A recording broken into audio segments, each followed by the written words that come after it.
All right, here I am live with Ryan Cantrell, one of my preferred home inspectors that I actually met 6 or 7 years ago.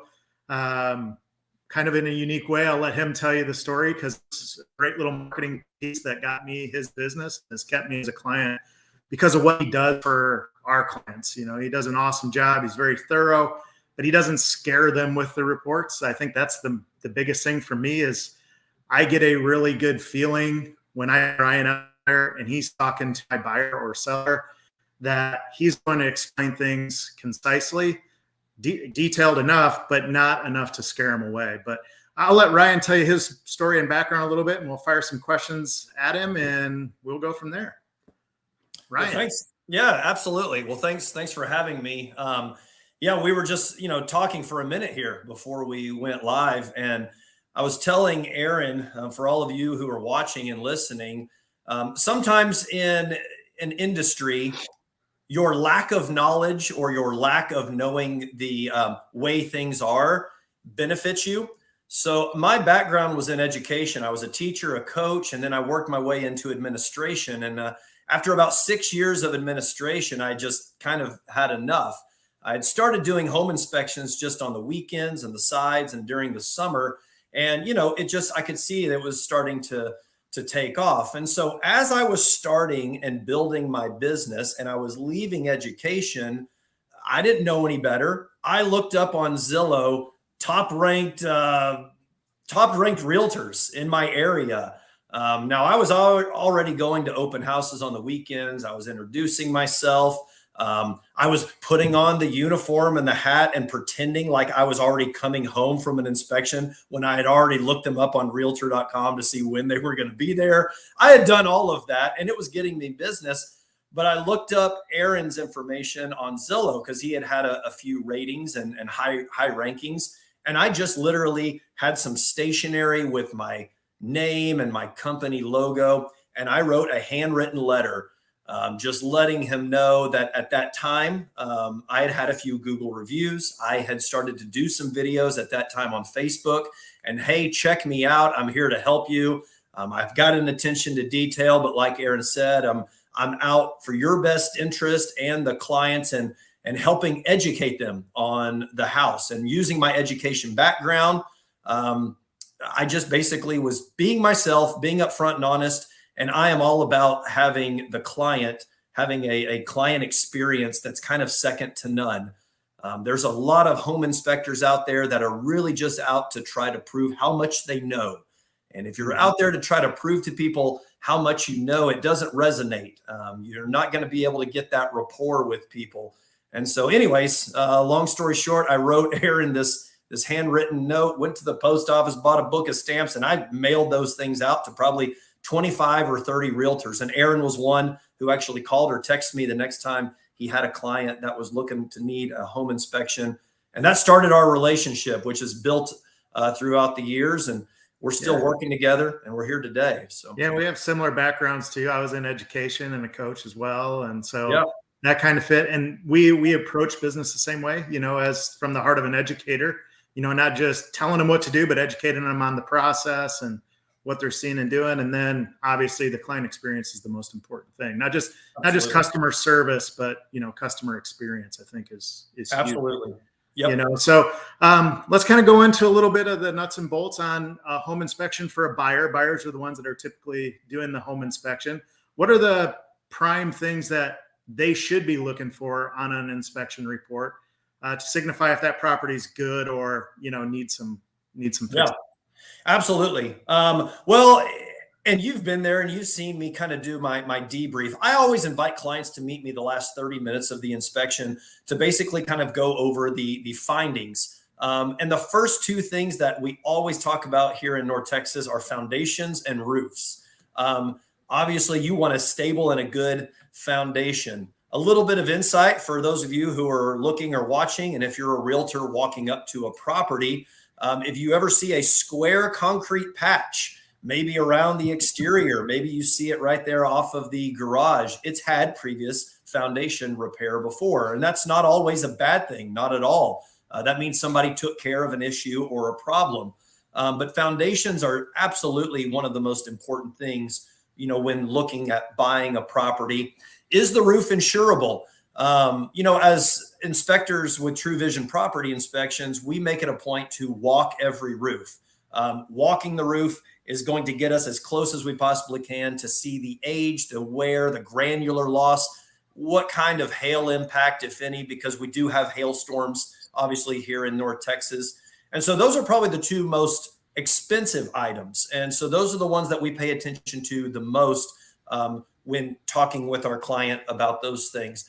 The overall electrical, if we are talking about a more modern day home, then it's probably going to have a good panel. But there were times in the 60s and 70s that we have electrical panels that, quite frankly, need to be replaced.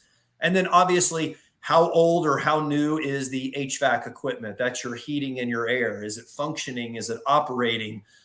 Those are the four big things. And then added to that would definitely be the plumbing of the system. We're going to want to make sure that the water pressure is good, that there's no leaks.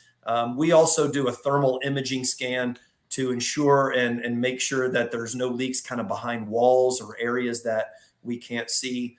I know when you got those, I was like, holy cow, that's so cool. Oh, yeah. You can actually see, and there's times we get the report and there's a big patch of blue, or a big patch of red that shouldn't be there. For the rest of the wall's the opposite color, and we can see that obviously no insulation was put in there. Right. Yeah. Cool. Absolutely. So, the inspection report, and we could talk for hours about that, but your big takeaways when you're looking at an inspection report are foundation, roof, electrical, plumbing, and then the HVAC equipment and appliances, which can be, pretty expensive. Those are some of your biggest takeaways on what you're looking for. And as far as a buyer is concerned, like the big ones, we always talk about, the big three, the foundation, roof, and HVAC, because they're the most expensive ones to take care of typically. Are there small little things that could lead to bigger problems that you like to point out or indicate on those reports? Yes, absolutely. It's kind of funny. And we may be getting into this a little bit later, but we're doing a whole lot of new construction here in North Texas. Mm-hmm. There's homes being built all the time. And so something really small, like I saw last week, where in walking the roof, we basically had a 2-story home. And so it had 2 HVAC units. These were gas furnaces. And so you may have seen these on your roof, but basically looks like a mushroom. The flue and the vent pipe with the termination cap, one was there, and then on the other side, it was missing a termination cap. Well, that's a small and an easy fix if we can detect it now and fix it now on a new construction home. Because when rains happen, that's going to be an opening in the flue. That's going to let water into the attic. It's going to let water get into the furnace. It's going to mess up the heat exchanger. And then you're looking at several $1,000s when basically a $40 part is going to alleviate that problem. So that's a prime example of a small and an easy fix that, if detected and caught now, can save a big headache later on down the road. Yeah, and you brought up a good point with being new construction. Is we have a lot of buyers that are buying new construction too, and they always ask, do we even need to do it? The builder walks through the home, they do the blue tape thing, and I'm like, absolutely, every time you should be getting a home inspected. 100% of the time, even if it's new, there's going to be a litany of things that they did wrong or they didn't mean to do them wrong. But, and most of the times you hand over that report to the new home build and they will take it and they will repair every single thing that's on there. It's absolutely. And obviously there's the human element involved in construction and building. And we affectionately always joke about the Friday at 4:30 rule. Friday at 4:30, the guy is, as you just mentioned, he's putting in the insulation and this area below a window. He's like, I ran out. I got to go back to the truck, but I'm almost done. So we'll get back to that on Monday. Monday comes around and the drywall's already been put up. So they missed the insulation. And that is absolutely a prime example and a reason why every home, new or old, definitely needs an inspection. Yeah, and from the seller's standpoint, or the seller's point of view, I guess, that they own a home. Our market, crazy hot right now. Homes don't stay on the market very long. So one of the things that are getting passed over sometimes is the inspection. Should sellers, one, do a pre-inspection? I know we recommend it. Not everyone does one. What's the benefits? And then or even if they don't do the pre-inspection, what things should they be doing prior to putting the home on the market to prepare for that inspection when a contract does come? Sure. Yeah, absolutely. So yeah, we do a handful of, pre-listing inspections, what we call them. And you're right. It's kind of one of those hidden compartments, I guess, of real estate that people don't really think about. So let's take this for an example. I go into a home, we inspect it, we see a couple of electrical issues. Okay. We see a couple of your GFCIs in your kitchen or your bathrooms. They're not responding and they're not tripping like they should. That's a really small and easy fix where you as a homeowner, you could go to Lowe's or Home Depot and you could buy a new one, or you could buy a pack of 3 for about $60. And if you knew that that was an issue, you could have that replaced yourself. YouTube. Or yeah, you could YouTube it. Absolutely. Or what could happen, and this is a small example, is you put your home up for sale, you go through the inspection process, that inspector may be proving how much he knows, and he may flag that as a bigger deal to the potential buyer than it really honestly is. And so they're going to recommend further evaluation by an electrician. Well, an electrician is going to cost you $85 to $100 just to come out and look at it. He may be looking for more business and finding other things. And so at the end of the day, you got this thing flagged on an inspection report that's now going to cost, $300 to $400 when you could have fixed it yourself for $25. So, Right. That's a really small example. Things that are basically, because we had talked about this before, and I guess this would be a good point to jump into it. The odds of you walking up onto your roof in the last 2 or 3 or 5 or ever years is probably pretty slim. It's out of sight, it's out of mind. And so you may not know that you've got a couple of small issues. Like I said, that termination cap on the roof that needs to be fixed or needs to be remedied. And then the inspection comes across and they recommend a roofer or they recommend somebody else. And then that's more time and energy that you could have avoided. Termites are a thing that obviously we're trained and we're certified and licensed to look for. And I find homes all the time that, unbeknownst to the seller, they've got active termites that are kind of back behind this little nook or this cranny where they've got shrubs and bushes, and they had no idea. So if you can find that beforehand, you can get that treated and detected. You're in control of the situation. That's really the best way to think about it. What's wrong with my home? What can I fix? And what can I be in control of before now the potential buyer finds it? Well, they want this guy and they want that guy, and Right. I can go ahead and take care of it. I've always told people, I look at my job 3 parts. Number 1, I'm trying to tell you as the potential buyer all the information I possibly can about the home. I'm there to point out any safety issues. And I'm also there to give you negotiation and leverage so that you can get the best deal. And so all of those things are kind of at play. And if you are the seller, man, you can avoid a lot of that back and forth negotiation stuff that happens. It is a competitive market. You're absolutely right. But you can avoid a whole lot of headache, I would think, by getting in front of it. Yeah, we get a lot of sellers that come to us and they're like, oh, we don't want to do the home inspection because we don't want to know what's wrong with our house. And we have to disclose all these things that's wrong with your. And we kind of take the opposite approach, kind of like you did. Well, now you can actually fix them with the contractors and the time. Time gets super compressed in a contract, right? Because they only have now sometimes 3 days, 5 days in an inspection period or option period, we call it. Right. And, when time gets compressed, prices go higher, right? Yep. Oh, we want you to do this, this, and this. And they're like, oh, we don't even have time to get somebody out to tell us what that would cost. We'll just give you X amount of dollars, right? Yep. And they could have done it for a third or maybe even less than that of the price. Absolutely. So yeah, I always tell people, kind of going back to your point on even new construction, the home inspection pays for itself. It usually 99.9% of the time, it really does. The $400 to $500 that you might spend on getting a thorough home inspection, you're going to see that coming back to you. For sure. Absolutely. Well, kind of, I just mentioned it, but one of the things that we're experiencing because the market is so hot are these super short option periods, 3 days, 5 days. we used to do 7 and 10 all the time, and Absolutely. I haven't seen one in the last year that was 7 or 10 days long. Only around Christmas and New Year's. Yeah, right, because you get those extra bonus days for holidays, right? So, with them being super short, how do you basically handle that as far as overcome the process or problem of, oh my gosh, I have to have an inspector come out, go through the report, and submit for repairs and get all that done in 3 days or 5 days? How are you able to do that where some are just like, nope, can't help you? Yep. Well, the short answer is try to have the capacity to fulfill the requests. But then, sometimes we can't. It's funny, you mentioned that. I had a call about a couple of weeks ago, and I kid you not, it was in Preston Hollow in Dallas, and this is $2 million property.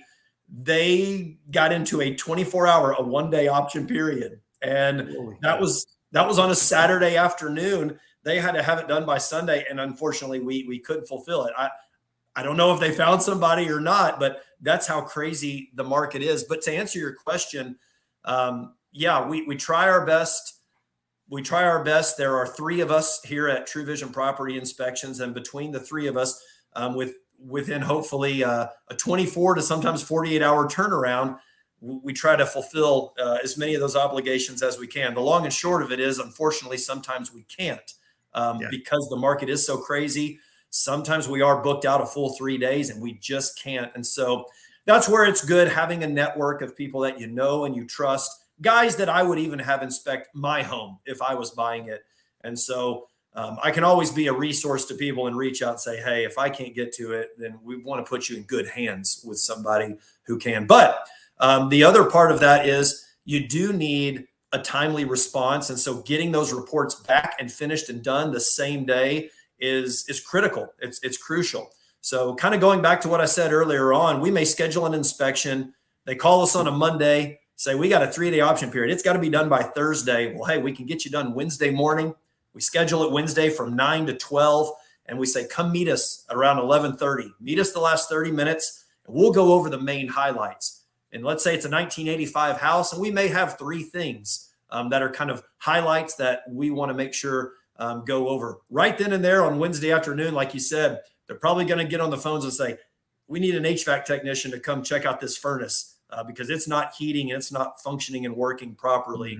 Time is of the essence. So we try to be as quick as we can to let them know here's the information and to take action as soon as they can. Yeah, and I think that helps with you doing the 30-minute walkthrough at the end too. I know a lot of our clients really appreciated that. And we get some that are, very particular and they want to be there for the whole thing, which I know you allow, but sometimes it slows you down. You can always lose somebody by going into an attic or getting up on a roof. That's right. That's right. Speed yourself up by climbing out of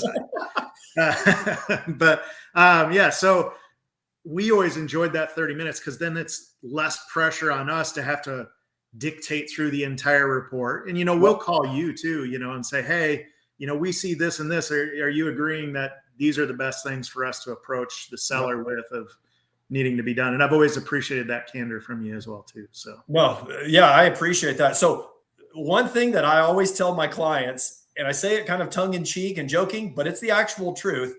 70 to 75% of an inspection report kind of falls under the category of general handyman or even honeydew. Yeah. But that 20 to 25% that we are there and we're meeting and we're talking and discussing, those are the things that we want them to focus on. I've had several clients, probably many of yours, who, and they've made the comment, and it's true. If you just look at a home inspection report, just blind, we just email it and send it to you, it's going to make it sound like the house is falling down when that's honestly the furthest thing from the truth. It could be a move-in ready home, but if you're there for those 30 minutes, we can let you know that, hey, that little wobbly ceiling fan, it's fairly minor. It's something that you can fix yourself. It will be in the inspection report. Let's talk about this thing though, with your sprinkler system that's not even working, Right. And so, we like to kind of prioritize it on here's kind of the things that you want to potentially ask for, you want to potentially negotiate. And then, yeah, if you're going to ask in this market about a wobbly ceiling fan, you don't need to be buying a house right now. So, Right. Yeah, exactly. yeah. Yeah. And I appreciate that, because that's one of the biggest things, especially with first-time home buyers. Their Sure. biggest concern is they get this 36-page report that's filled with all this stuff, and maybe a home from 1982, and it's got 10 of the things are code violations that weren't code violations back in 1982 when it was built or when they were installed. Right. You know, so going through all that's an important thing too. But anything else you want to add here before we sign off? Or I appreciate you coming on. This is awesome. Yeah.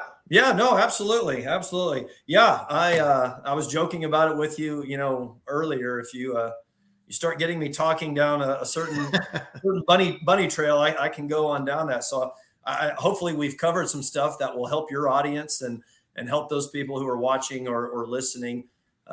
Yeah. And if there's folks out there that aren't working with us, shame on you. No. Yeah, you should be. And Ryan would be one of the people we would refer you to. But if you're working with someone else and you want a solid inspector, definitely go Ryan's way. He's at the very top of our list. That's why we're on the interviews here with him today. So I appreciate you guys tuning in, and thank you, Ryan, for coming here, and hope you guys all have a blessed day. Absolutely. Thanks again. Good talking to you. Yeah. Bye-bye. Bye.